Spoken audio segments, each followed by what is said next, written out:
में ऑक्सीजन की कमी से डेथ हुई थी, इससे इनकार नहीं किया जा सकता। तो दिल्ली सरकार ने जो कमेटी बनाई थी, उस कमेटी को गठित करने के लिए मंजूरी देने की फाइल हमने एलजी साहब के पास आज फिर भेज दी है। केंद्र सरकार भी ये जानना चाह रही है, सुप्रीम कोर्ट की, हाई कोर्ट की भी इस पे नजर थी। दिल्ली सरकार ने ये फाइल दोबारा से एलजी साहब के पास भेज दी है कि ऑक्सीजन से हुई डेथ की जांच बहुत जरूरी है।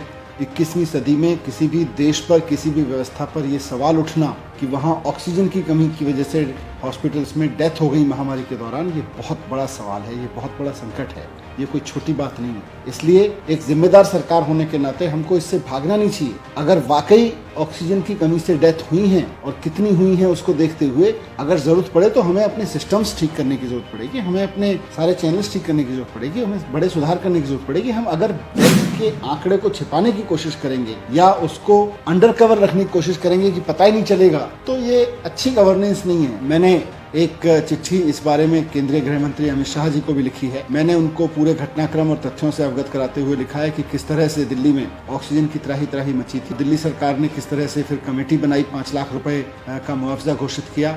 इन सारी तथ्यों की जानकारी मैंने उन्हें लिखा है अमित शाह जी को कि ये कहना कि कितनी डेथ हुई बिना जांच के संभव नहीं है। मैंने उनको ये भी अवगत कराया कि एलजी साहब ने किस तरह से जांच, ऑक्सीजन की कमी की वजह से होने वाली जांच रोक दी थी। तो उनसे रिक्वेस्ट किया है मैंने कि आप उपराज्यपाल महोदय को भी ये निर्देश दे दें कि वो अब इस फाइल को रोके ना, अब इस कमेटी के गठन को रोके ना। केंद्र सरकार भी जानना चाह रही है, अदालतें भी जानना चाह रही हैं, जनता भी जानना चाह रही है कि ऑक्सीजन की कमी की वजह से डेथ कितनी हुई थी। तो अब इस फाइल को वो रोके ना, ताकि हम इसकी जांच करा सकें और केंद्र सरकार को बता सकें और आगे की गवर्नेंस में सुधार के लिए इसका इस्तेमाल भी कर सकें।